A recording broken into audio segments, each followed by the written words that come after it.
Information, inspiration, motivation.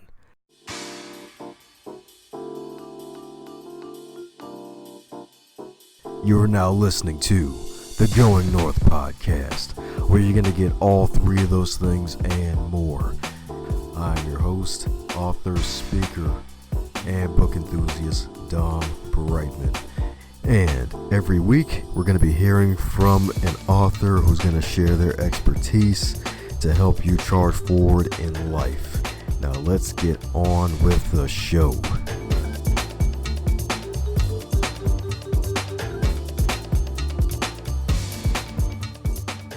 And today on the Going North podcast, welcome to the first of many host-to-host specials. And to kick it off, we got one heck of a guest for you right here. This future author right here has averaged over $80 million a year in sales prior to stepping back to focusing more on building Realtor Universal. Over $80 million a year. So this wonderful lady is not only a mentor to the masses, she's also a millionaire. And she's been licensed since 1985, and she's sold more than $12 million a year by her third year in business. Most folks don't even last 1 year in business. And this wonderful lady right here was with RE/MAX in 1989 and won an award for being in the top 1% in the country. And the requirements for being in the top 1% was to gross over $100,000 in commissions. And she did this in 3 months. So this chick is doing things freaking huge on a huge scale. I'm talking no dieting here, baby. And this wonderful guest right here is still doing big things with Realty Universal, as well as her wonderful talk show, the Realty Universe TV show, which has been going on 7 years strong and still counting.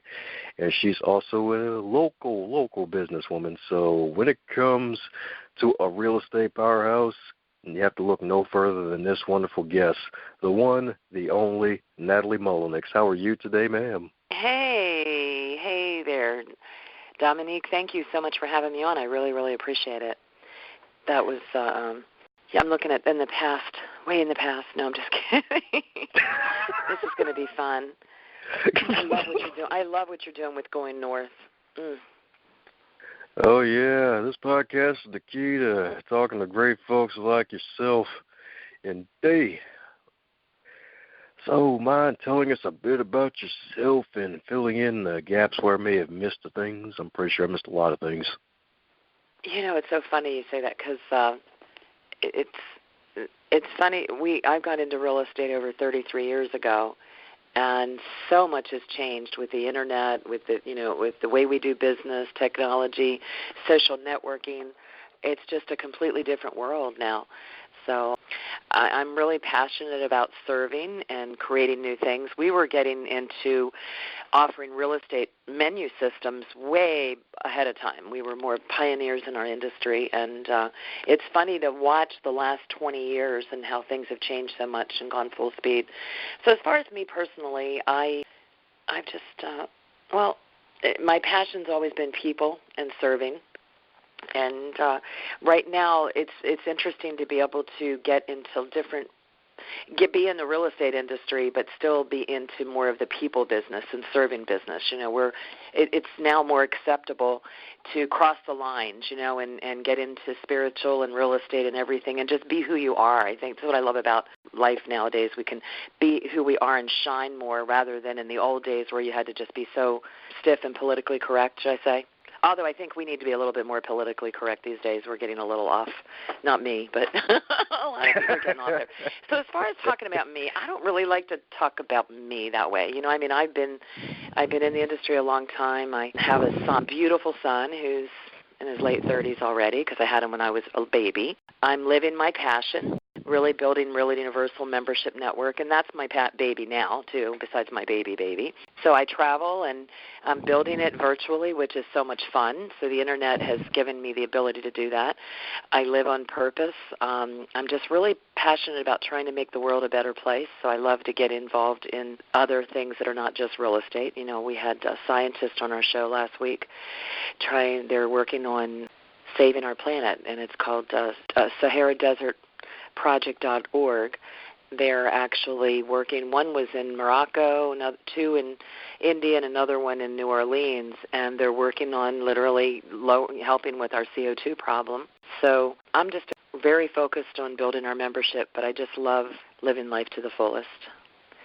So I love what you're doing. You are just really kicking it and bringing in authors and going north and just really taking people from one level to another, and I just love it. See, I got to hear your show. Got to see what you're doing. Ah, sweet. Did you have your glasses on, too, so we can both be four-eyed folks? It's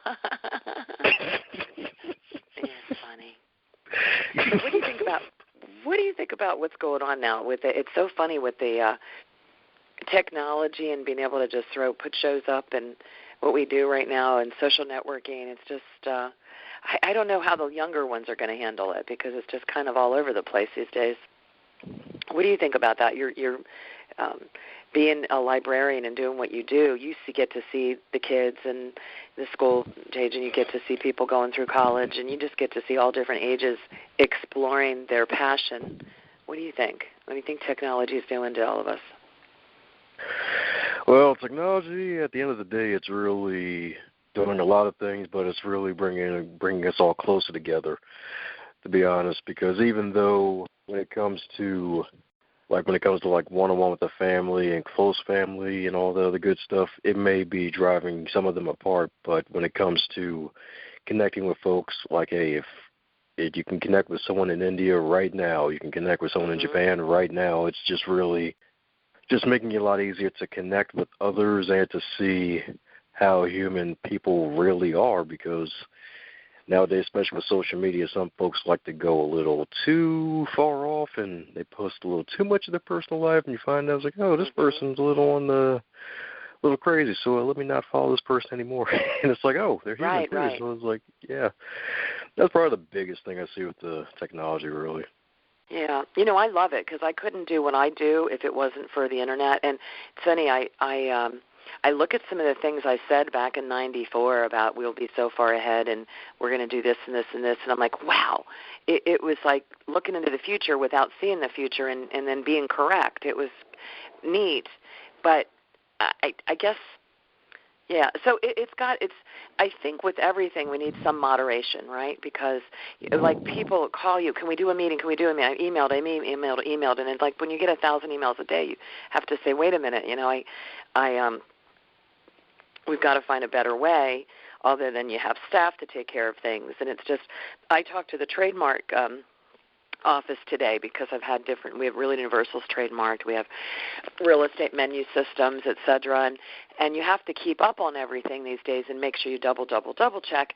And the woman told me today they are no longer going to send out mail, not that they do much mail, but their correspondence is not going to be mail, it's going to be strictly email. And I said, thinking how I am with, over 1,000 emails a day, and of course send it to my staff, but if you send it to me, don't expect me to see it right away. I mean, it's just, and I said, what if it goes into cyberspace, and so many times this email goes in the junk box, and then it goes over here, or maybe it just didn't get there at all because, they're filtering all the emails. And with an email like Real Universal, they think it's spam, but it's not. And she said, well, talk to our Congress. Talk to the Congress. And I'm like, the Congress, it doesn't really live in the real world? I'm like, are you serious? And, so I just kind of, when I look at all this, I just kind of go, okay, it's, I'm glad I'm older, actually, being able to witness it and see it and live in it full speed with the businesses like I have for so long. And I just couldn't imagine starting out with it now and then seeing where it's going to go. So that's going to be interesting. Beautiful. So did you ever see yourself as a businesswoman? Oh my gosh, I always knew I'd be a businesswoman. Absolutely. Yeah. When you say that, I had a bad dream last night. And I'm like, oh, my God, I never have bad dreams. I mean, I shouldn't say never. I just did last night. But I very rarely have rarely have bad dreams. And I even this morning I texted my son, oh, my gosh, I had a bad dream. And when I talked to him, he's like, what? I told him. And this is going to sound terrible, but I always knew that I always wanted to be an actress. I didn't want to be a business person. I've always thought I'd be, since I was about 5, I thought I'd be this well-known actress And I remember my parents used to fight, so I was going to be a well-known actress, buy a big mansion, and put me in the middle and my mother and father on each side, right? And I would be really making a lot of money, and I didn't care about the money for me, but I knew that I could help the starving children. And I would picture the kids in the commercials years ago with the, it's really sad. We still see it now, but I mean, literally starving in Africa with the swollen bellies. And I really thought that's what I was going to do and get into acting and production. So, but I knew I'd be business, but I didn't know it was going to be real estate, and that happened when I was 23. I still would love to do acting, but the businesswoman part, yes, I always just knew that I'd be doing it. So it's funny you say that, because when I had a bad dream last night, a relative was talking to me about going and staying in some hotel. It was really kind of strange, and we're going there, but I didn't know where we were, and then we were in the lobby, and I had pulled my laptop out, and she says, "You need to learn how to type." And I said, "I know how to type." "No, you really need to know how to type." And I'm like, "Are you kidding?" And in my dream, it brought back a flashback of being in business college, and it literally, Towson Stratford, I think, in Maryland, because it was Towson Stratford and Strayer. And I went, oh my gosh, it brought back a flashback. And I remember being in the typing class going, I am not doing this. I'm going to have a secretary to do this for me. I am not going to sit here and do this stuff, right? So it's like, but when you asked me about if I ever thought I'd be a businesswoman, I kind of always knew that I'd go along being, I shouldn't say businesswoman so much, maybe entrepreneur is a better word for me. So, but yeah, I'm always thinking about different things with business. I guess that gets boring for some people, but not me. Yeah. Funny enough, everybody has something that's boring to someone else. We do, though, don't we? But if we live on purpose, then it's like it's okay, because, you know, times change, seasons change, and it's really important to listen to your heart, because it's funny. Do you know they literally are proving that our hearts have our heart's almost like another brain. They're actually proving it. You know how we think of our mind and our brain? They're actually proving the feeling in your heart. Your heart thinks. And it's important because we can make our heart happy or we can destroy our heart. And it's just interesting. I like learning about all of it, what makes us tick.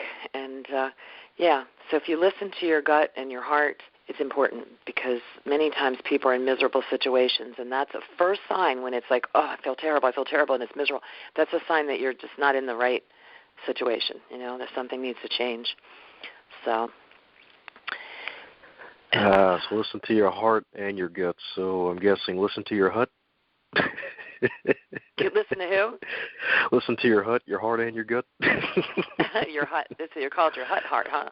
We're gonna hut heart. So we're gonna let's coin the name. Okay, what are we gonna call it, Dominique? Yeah, we're gonna call it the hut. The heart. Gut. Heart, gut. We're gonna call it a hut. But let's put the brain in there somewhere. Put the brain in there somewhere. So let's call it a. Man. Brahab. I don't know. Listen to your gut. Listen to your gut. And yep. It's interesting.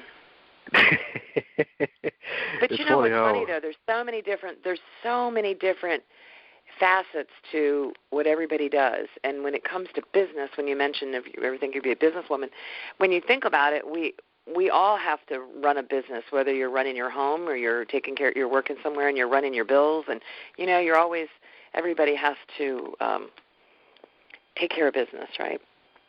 And oh yes.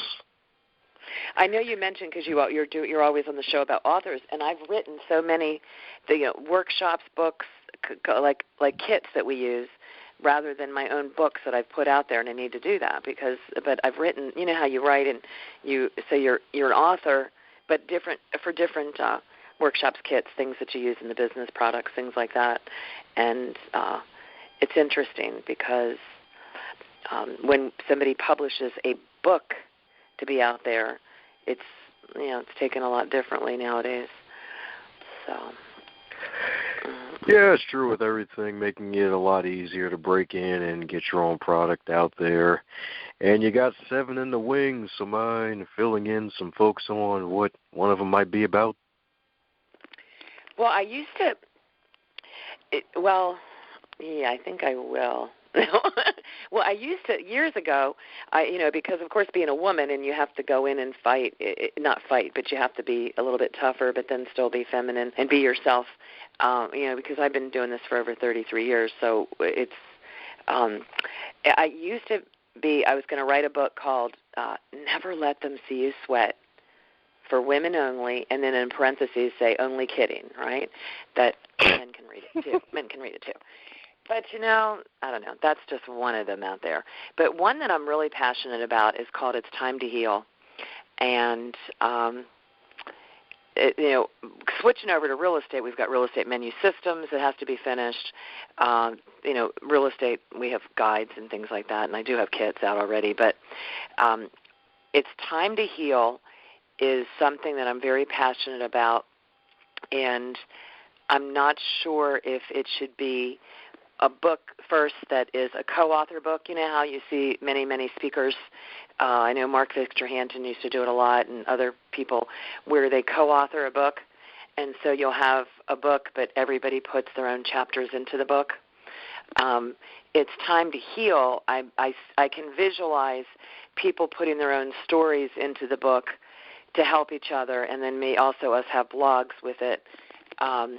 But for me, it's because there's a lot of wounded adults walking around, and I've been through many, many things since I was very young, and how it affects us and how we deal with it. And I think that's something that's an important book to me that I want to get out there at the right time. So as far as other books, there's quite you have... we have a lot on the real estate side. Another ones would be a series, which I was going to do, and I probably won't do it. We always have things we're going to say we're going to do, but it's not like looking at shiny objects and saying maybe this, maybe that. It's just sometimes life gets us, and we're not filthy rich to where we can just pay this one for this and this one, this and this. And nowadays, so many people ghostwrite, and I think it's really important to possibly do that, but still put yourself into it. So, but it's like a series, like how you see the yellow and black books, dummy books, like yes, ma'am. Everything for Dummies, everything is taken off so well. Well, I could always see the purple and black book saying, this or not, like petsornot.com, motherhoodornot.com, realestateornot.com. One that I have is hawaiiornot.com, and I have a lot written up for that because Hawaii is such a special place, but yet many times paradise is in our backyard. So I have I'm telling you so many things in like 5 minutes, aren't I? But when you ask me, those are the type of books that are in the wings, and all tied into life, people making decisions, our spirit and soul, God. What I believe that we're all here on earth to do, and we each have our unique gifts. I also have a one called You Are a Miracle. And it's funny, though, how time goes by in life, and then at different points, or depending on what we're doing with where we actually take the focus and say, hey, do I get this out, for people to really make a difference? And I think we all make differences, right? So it's, definitely. It's all good. But we need a funny book, too, right? We need more laughter. Definitely more laughter. And, yes, ma'am, indeed. We need more laughter, and funny enough, laughter comes out of tragedy. So I'm pretty sure there have been some trials you had to overcome to remain a real estate powerhouse and stay in the business for over 33 years of mine, sharing some times where you may have to overcome some things to get to where you currently are.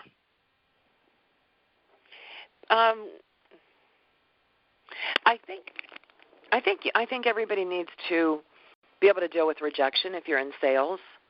I think you have to get tough, and if people rip you off, because things are going to happen where you're going to get ripped off, and unfortunately, you have to be able to withstand it and not let it phase you. So, yeah. For me, I've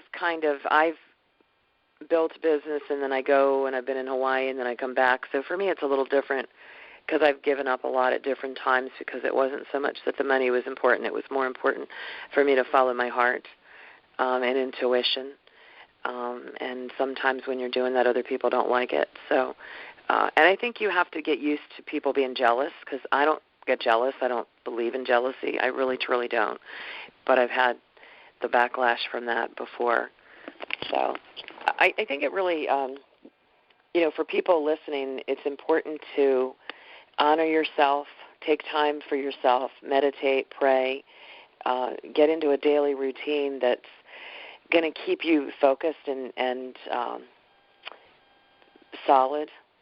So I also believe really in visioning and seeing where you want to be and picture, what you want to do and follow your dreams. I've never been somebody to really follow everybody else.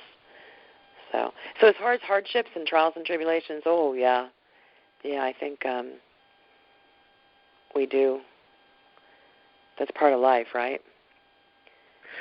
Oh, yes, right and not left.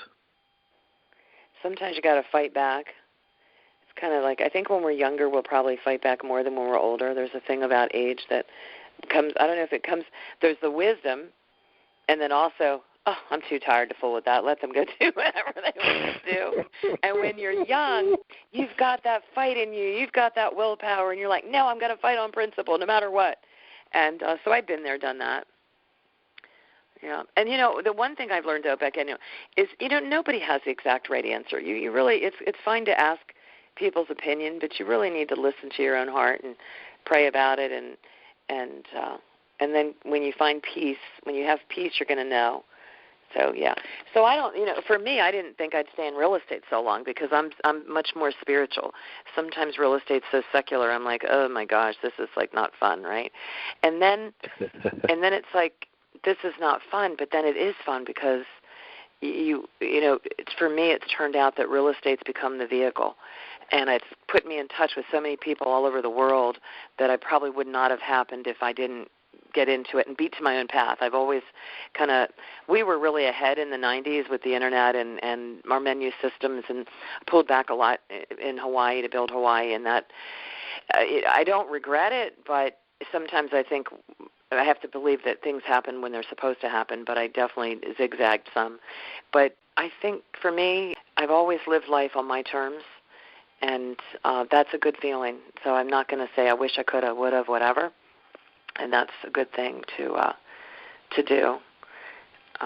So I think it's important to. And then I have a friend who's 88 in New York, and she totally went into a different career in her 50s. And I'm in my 50s right now, and I'm still growing and figuring out what do I really want to do when I grow up, right? So it's kind of interesting. So you never say never. I remember hearing a man who never read until his 90s, and then he wrote a book, Dominique. I don't know his name, or I would tell you. But can you imagine somebody not reading until their 90s and then learn to read and write a book? Isn't that cool? That is freaking amazing.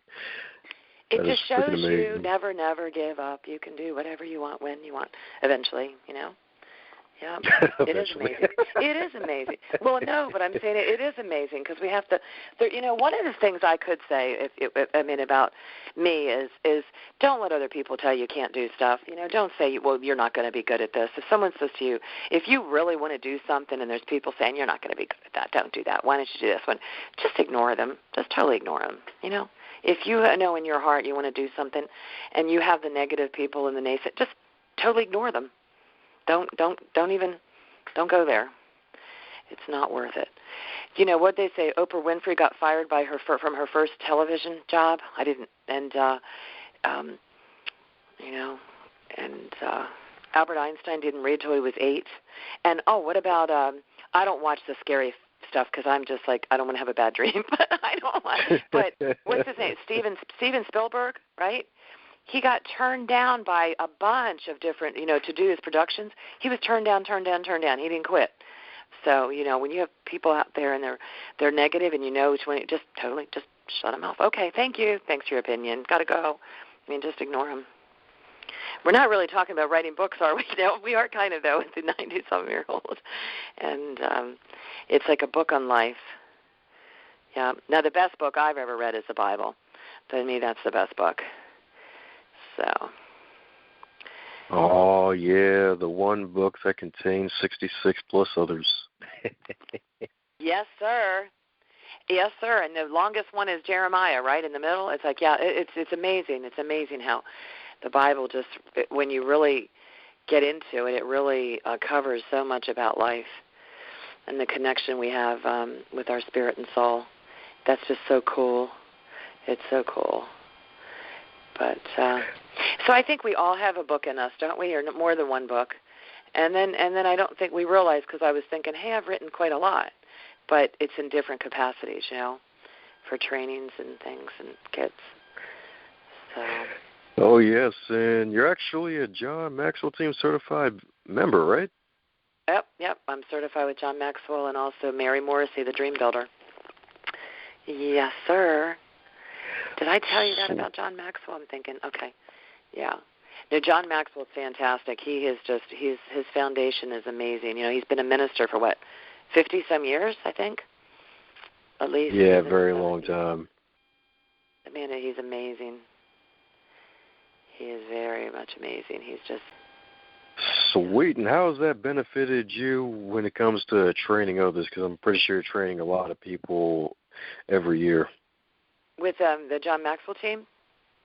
Oh, yes, ma'am. And, well, actually, you probably have a different aspect from not only him but also the Dream Builders one, too. I'm pretty sure you combine Well, the reason that I actually went to get certified with both of those is because I'm working on how we're going to implement. I haven't implemented it fully, how we're going to implement it into Reality Universal for our members, because I'm such a firm believer in, we have to have a balanced life. We have to, which people that know me would say I'm working all the time. But the thing is, sometimes, you may call and I'm in a meeting, but I'm not always in a meeting for work. I just call everything a meeting, right? So, but anyhow, I really believe in having, that you spiritually, soul, you have to have loving people around you and good relationships, and you need to get rid of the bad ones. You really do. You really do, for your own longevity in life, and that's not always easy.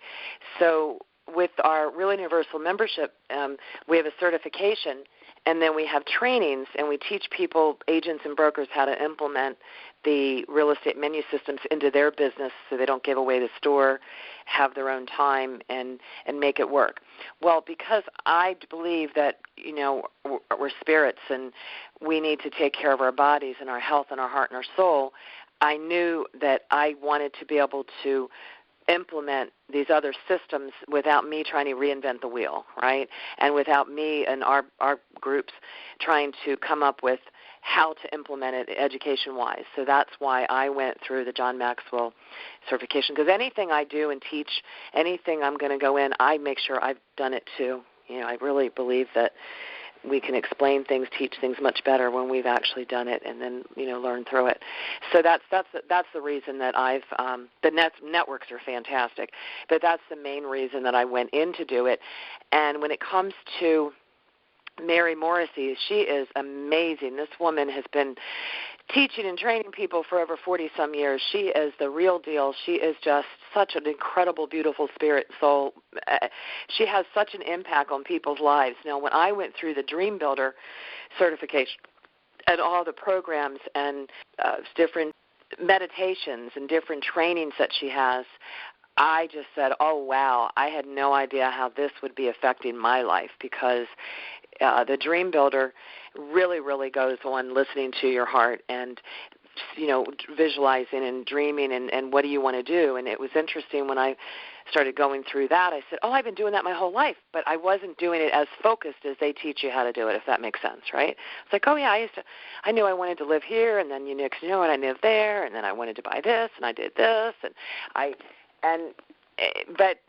but I would say mine wasn't as focused. I didn't realize what I was doing, as much as I understand it more now, right? And how that affected what I was doing. So I was like, wow. And if you haven't checked out Mary Morrissey and Dream Builder, their Life University, everyone should check it out. Just Google and you'll get taken right to the sites, and it's amazing. She's just really on fire all around the world. And John Maxwell, he's amazing too. So yeah, all good stuff, and it's fun to get away from real estate a little bit and look at the rest of the picture.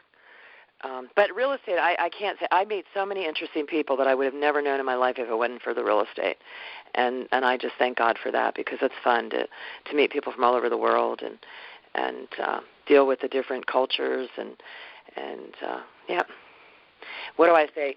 Come on, play in our sandbox, everybody. Who are, you're an agent or broker and you want to get in and not have to spend a lot of money, but get in with really great people, get support, come play with us and see what it's like. So, yeah. I bet times in the office with you are pretty much fun the whole time. Who, me? Yes.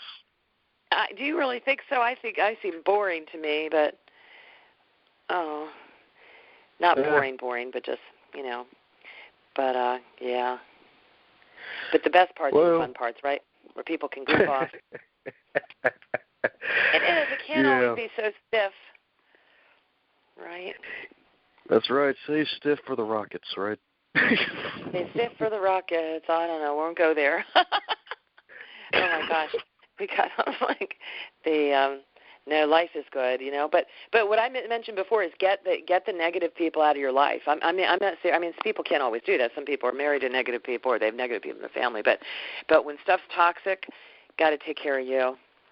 I've made that mistake in my life, being around toxic stuff too long, and all it does is bring you down and destroy you. So, see, what do you think? Okay, you are the expert with the books and all the authors, and you're an author, and what you're doing with Going North, I love it. Do you think, because I think I always thought it'd be good to do those little mini mags that you put in the grocery store lines, right? The little ones. And right. Part of it's because the attention span is so short these days, right? What do you think about that? Like versus, a beautiful long novel versus a teeny little mini mag that somebody's going to read?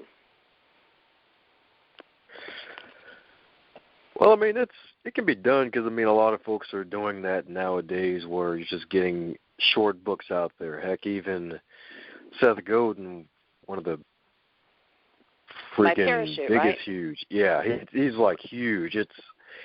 A lot of his books are usually small package books that are like 100 pages or less.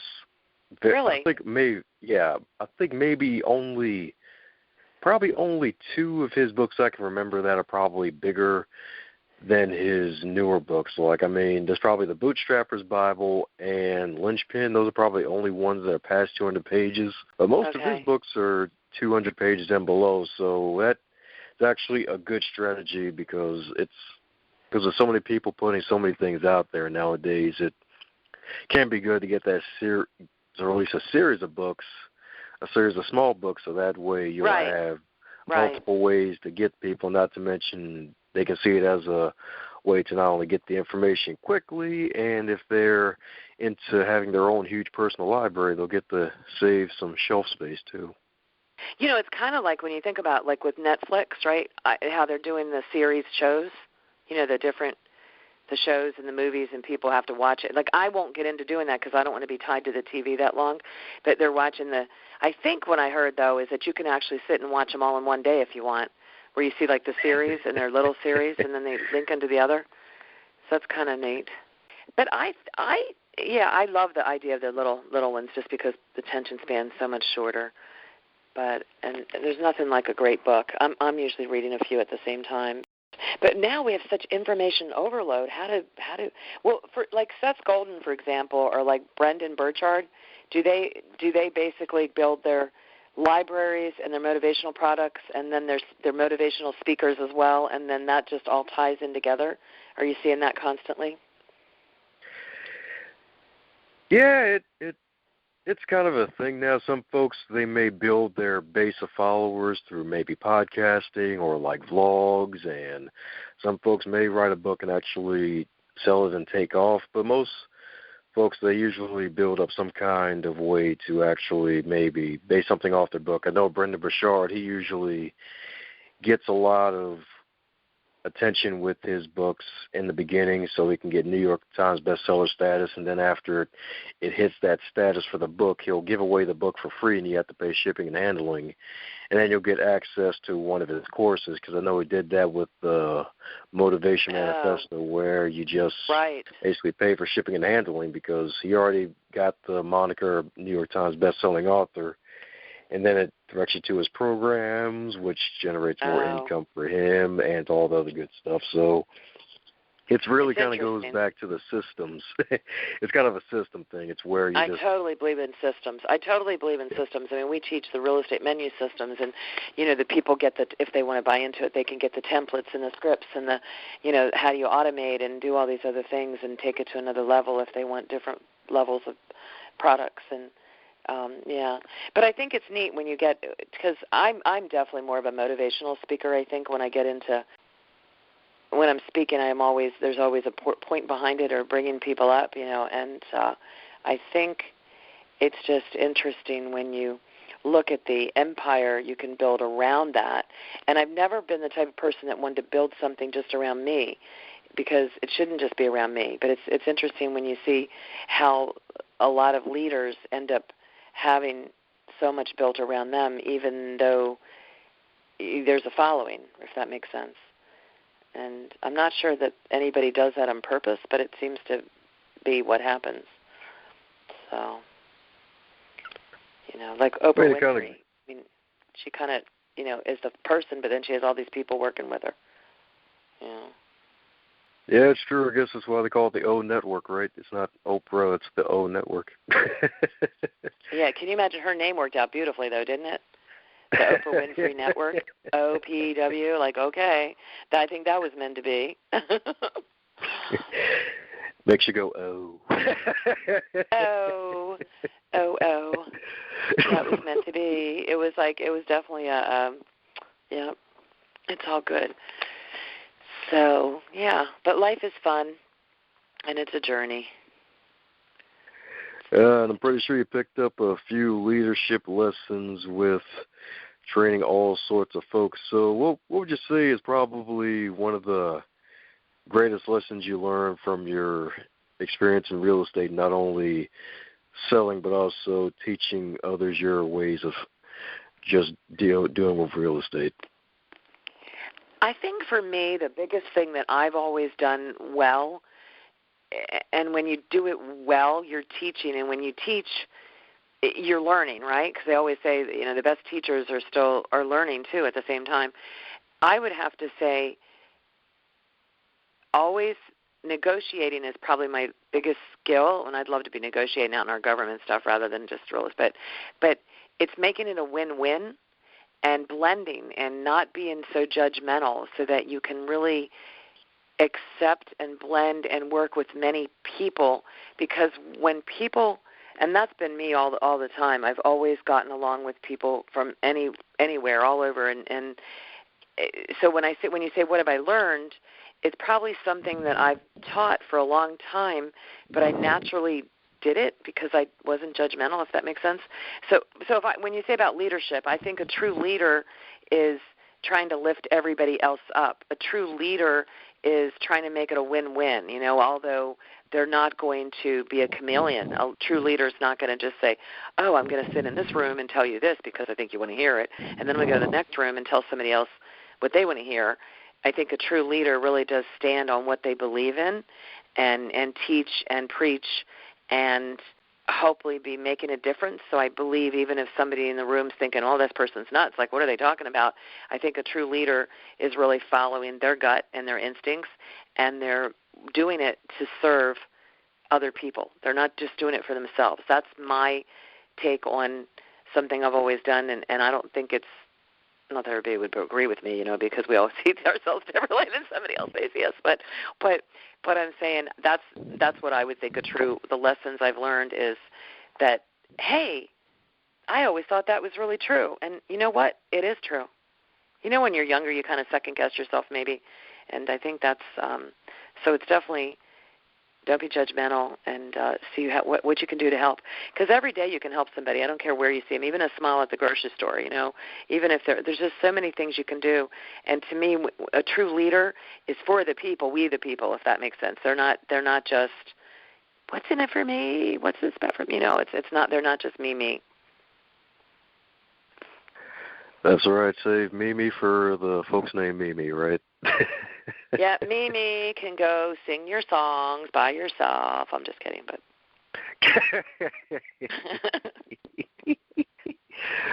Woo! Cornfield of jokes all around. You're funny. You're funny. You're funny. You know, it would be so cool to be able to go do a comedy at Mike, open mic night, and go do comedy. Oh, yeah. Folks might boo me off the stage because my comedy remote. You have to think with me. No, they would not blow you off the stage. It would be funny. Going north, and then you could do it around Christmas time and tie in all the holiday festivities with it. But maybe wear a Santa Claus hat and call myself Blackadile Dundee. Do that, and then put going north. Who wants to come with me to the North Pole? And do that. Yeah, I think that would be good. Oh, sweet, something for the kids. Give a lot of books away. Oh, you probably do a lot at the library for the kids around the holidays, don't you? Oh, yeah, they come to us. They get some book action, some video game action, all sorts of action. Oh, my gosh. They have the video games there, too, huh? Oh, that's too funny. But it's all good. So I don't know if you can do nowadays. Everybody's trying to be politically correct. Like they have to have all different types of Christmases. So, yep. Probably have a rainbow tree. That'll make everybody feel good. Rainbow tree, fake snow. It's all good though. It's all good. It's so funny how you have to be careful in your different areas. What you can say and can't say, especially from a speaking standpoint. But I think the people are trying to make money. They're trying to live. They're trying to do so many things, and I think we're able to do things a lot easier these days, actually, with the technology. Oh yeah. So what do you think about self-publishing? Self-publishing is a wonderful thing because you have more control. The only thing is you'll basically be relying on yourself a lot more if you went with the traditional publisher. Because they're going to put it out there for you. Yeah, not to mention, it's like from Gallo stories of hers, like, yeah, go to a regular big-time publisher, you get like maybe cents on a dollar with a book as opposed to yourself, or you'll get actually more back from what you put out. So it's really about a control thing and just basically having more control over your work and making sure that not only you can actually control your work, you can actually modify as you go, because a lot of folks may release one version, but then it's like, oh, shoot, do I still think of this idea that way, or just switch it? And they can always easily switch it. So it's a wonderful thing. Wonderful thing indeed. Wonderful, wonderful. So it's like So if you were to go back in time and you were 25, but this time you're in the current year of 2018, what advice would you give to yourself? If I could be 25 and go back? Yep. Only this time you're 25 in the current year. And you get to keep all your knowledge and experience. Oh, yes. Oh, fun.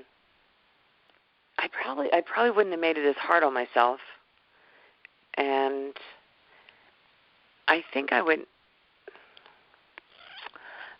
still have done it the way I did it, as far as listening to my heart and me making the final decision after praying and seeing if it felt right, rather than just listening to other people. But I think, I would say there's no better time than the present. Just go do what you want to do. And, I don't regret anything I've done up until this point, other than making my work harder than it needed to be, because I probably needed better infrastructure instead of taking on so many roles with my businesses, even though we have other people there. So no, I think but what I would give advice to somebody else though would be, don't sit there and stay in a job and say I'm going to do this for 30 years, but I absolutely hate it, and then I'm going to retire and get my watch and hopefully I have a 401k. If you really hate it, start figuring out what you really want to do, and even if it has to be part-time, so that you can start getting the money that you're living the life you want to live. That's what I would tell people, because This is not a dress rehearsal, and there's no better time than now to do things. And I know people have families and people have responsibilities, so I'm not saying to toss all that out the window, but listen to your heart and take time and start writing. The shortest pencil is better than the longest memory, and trust yourself and pace yourself. But it's nice to look at the time, too, because, I was thinking the other day, I was like, 7 years just went by really fast. I didn't do everything I thought I would do because some other things had happened that were kind of pulled me back a lot. And I was like, that's like 81 months. Wait a minute. Because you kind of calculate like 365 days in a year is not that long, right, when you think about it. But then when you add it up and you go, wait a minute. But if you plan, you can get more done, right? So it's kind of like, I don't know. I think that's why it goes by faster when we get older. So I would just say chill out, listen to your heart, have fun. And one thing I think we should have is we should be learning money and finance and compound interest when we're a kid, because that I would have loved to have known instead of blowing so much money all these years.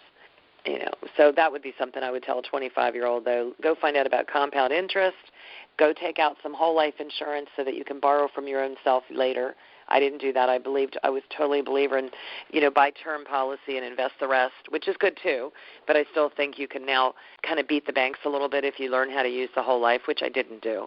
So those are the types of things I would tell somebody to study compound interest. And be careful. You don't have to be so frugal that you're, not enjoying your life. I mean, that's not good either. So these are my words of wisdom. Oh, I need to buy a comedy book. Or make your own up. Yeah, we're going to coin it. I still want to coin one that I like that what we talked about with the brain, heart, and gut. But the hut part, I'd like to add something to that. So. Anyhow. I guess train your hut. Train your hut. Retrain. Okay, that's what it is. Retrain your hut. Yeah. Or listen to your hut. Listen to your hut. Like listen to your heart. Listen to your hut. Yeah. Yeah. But I think, the other thing I think then train with books now that you can do, which I haven't been doing, which I want to do, is get the software like Dragon software that you can talk into and try to write that way, which I have an issue with my ulnar nerve I've had for about 7 or 8 years. So my hand hurts really badly after a couple minutes of writing. And I keep trying to teach myself how to use the other, and it just isn't working for what I'm writing.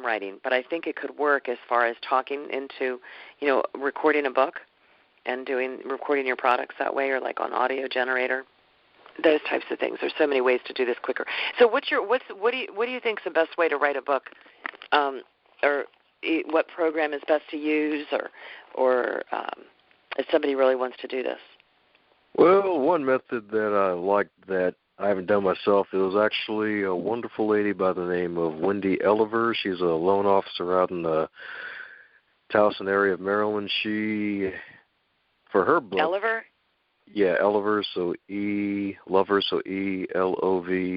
Yeah, she's a wonderful lady. You two, she made you. Two will probably get along instantly.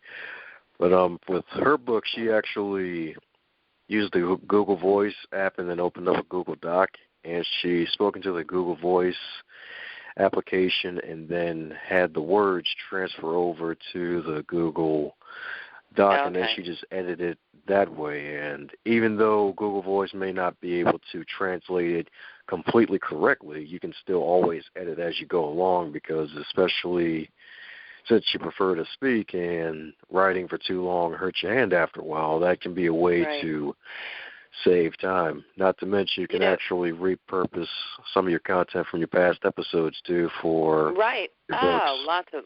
We have all our shows transcribed, and which is great because you can use those for blogs too as well.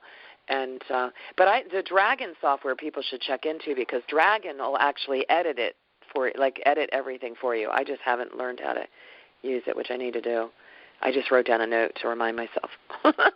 How many notes do we all write down all the time?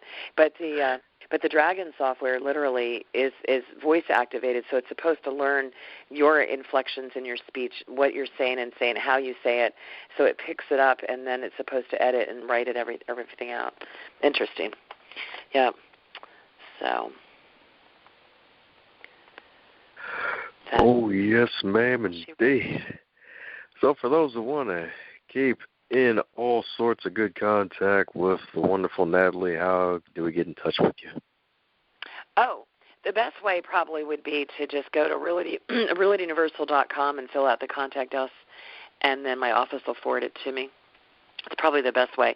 I would give you my email address, but I'm just not I get so many emails that I don't want to miss it. And the office, the sales at realtyuniversal.com, our staff would forward it to me as well, or if you just go through the website. And but if any agents and brokers listening to it, or you have friends that are agents and brokers, we would love them to join membership and come play with us in the sandbox and see what we're all about. And actually, we're very supportive of the agents and brokers, especially the small mom and pop agents and brokers, because they need a lot of support, and we love to do that. So, and anybody who wants to buy or sell, they can also go through realtyuniversal.com, and we can place them appropriately wherever they are. Woohoo! Beautiful indeed. Beautiful indeed. So there you have it, folks. The wonderful Nathalie Mullinix. Go on ahead and head over to realtyuniversal.com and shoot her an email. Well, actually, don't shoot her an email. Fill out the contact form. I know I'm terrible about that, aren't I? My, I'm terrible about that. I really am. I mean, I shouldn't say that. My office is great with it, so they'll give it to me right away. But my email is president@realtyuniversal.com. But just don't get offended if I'm not answering you right away. It's that's why we tell all clients and customers, like, I'm going to email you now. Oh, could you just send it right to the office? Because, But I'm going to have to hire somebody just for my email, and that seems so silly, doesn't it, nowadays? Although we have, with the office email, it's not as silly because everything goes through the staff, and they check 24/7, and, which is good. But what do you think about, there's so much going on right now. With technology, we'll probably have robots doing everything for us in the next 5 years, but hopefully not. Nah, I wouldn't go that far. And besides, with the email, I'm pretty sure a lot of people have that problem. I mean, it's like you delete 10 emails, 100 more appear, so it's...